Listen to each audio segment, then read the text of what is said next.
ভারত থেকে আলাদা হয়ে পাকিস্তান নামে এক ভূখণ্ড অর্জনের ভিত্তিতে তৃতীয়বার স্বাধীন হয়েছিলাম। পশ্চিম পাকিস্তানের বৈষম্য বিরোধী আন্দোলন করে বাংলাদেশ নামে একটা দেশ সৃষ্টির ভিত্তিতে। আর চতুর্থবার স্বাধীন হলাম ফ্যাসিবাদ, জালেম, খুনি এই আওয়ামী সরকারের জুলুম এবং নির্যাতনের থেকে বাংলাদেশের মানুষ এখন স্বাধীন হয়েছে, মুক্ত হয়েছে। আসলে আমি বিশ্বাস করি এই স্বাধীনতা, এই আন্দোলন আমাদের কোনো ক্রেডিট নয়, এটা আল্লাহ পাকের রহমত এবং ওদের উপর আল্লাহ পাকের গজব। গত 23 জুলাই আগস্ট 23 সনের জুলাইতে যখন আমার উপর আক্রমণ করা হয়েছিল, আমি বলেছিলাম যতক্ষণ পর্যন্ত এই জালেম উৎখাত করতে না পারবো ততক্ষণ পর্যন্ত রাস্তা ছাড়বো না। এক ফোঁটা রক্ত থাকা সত্ত্বেও এদের বিরুদ্ধে আন্দোলন করবই।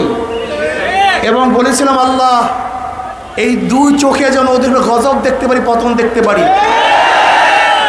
এরকম আমার মতো হাজারো মাজলুমরা দোয়া করেছিল, কাবা শরীফ ধরে ধরে দোয়া করেছিল, মসজিদে মসজিদ দোয়া হয়েছিল। আমি বিশ্বাস করি আল্লাহ পাক রব্বুল আলামিন মাজলুমের দোয়া কবুল করেছেন। ফ্যাসিস্টদেরকে অপমান এবং অপদস্থতার মাধ্যমে দেশ থেকে ত্যাগ করতে বাধ্য করেছেন। কাজী শুকরিয়া আমাদের নয়, শুকরিয়া আল্লাহর। সবাই বলে আলহামদুলিল্লাহ। কেন স্বাধীন হয়েছি, কেন স্বাধীনতা অর্জন করেছি? বৈষম্যতা দূর করার জন্য।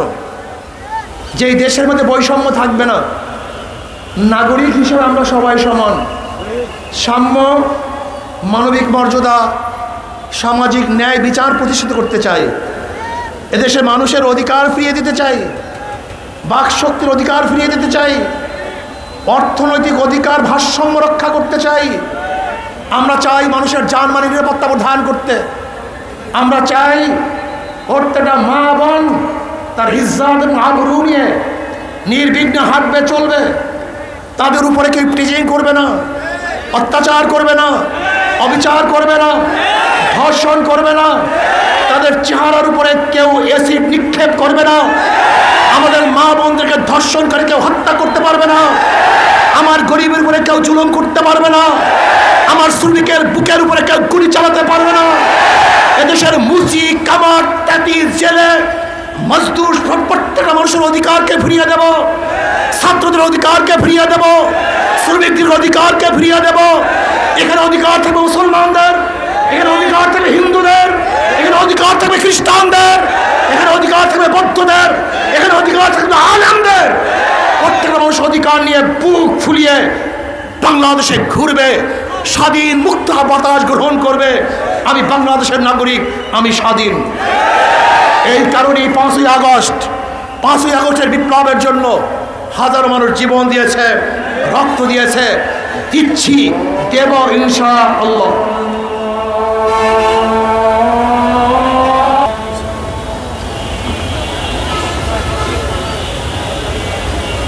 জায়গায় বলতেছিলাম এই বাংলাদেশের অধিকার পাওয়ার জন্য বারবার মানুষ রক্ত দিয়েছে।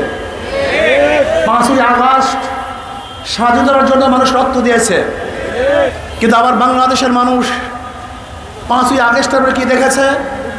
লুটপাট, দখলদারি, চাঁদাবাজি, জুলুম, খুন খারাপি।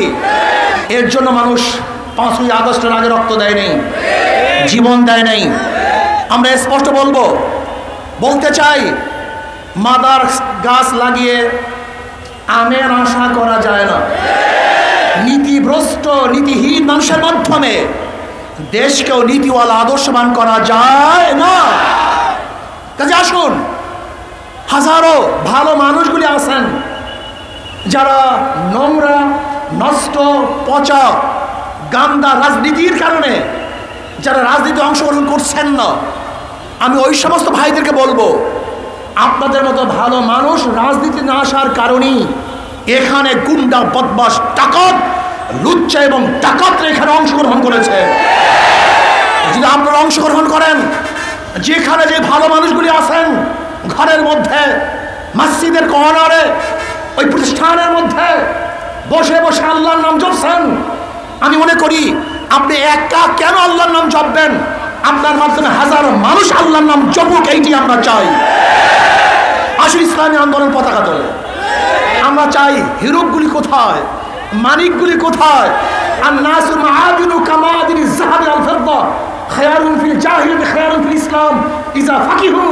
মানুষগুলি তো স্বর্ণ এবং রূপার খনির ন্যায় খনি, এরকম হাজারো খনি বিভিন্ন জায়গায় আছেন, হাজারো যোগ্যতা সম্পন্ন লোক আছেন। আমি এখানে দেখতেছি যে এই মানুষগুলি ভালো, ভদ্র, নীতিবান, আদর্শবান। আপনারা যদি রাস্তায় নেমে আসেন, আপনারা যদি রাজপথ দখল করেন, এখানে গুন্ডা থাকবে না, খুনি থাকবে না, বদমাশ থাকবে না, জালেম থাকবে না, ধর্ষক থাকবে না, মাতফর থাকবে না, চাঁদাবাজ থাকবে না। এদেশ হবে মানুষের দেশ, এদেশ হবে মানবতার দেশ।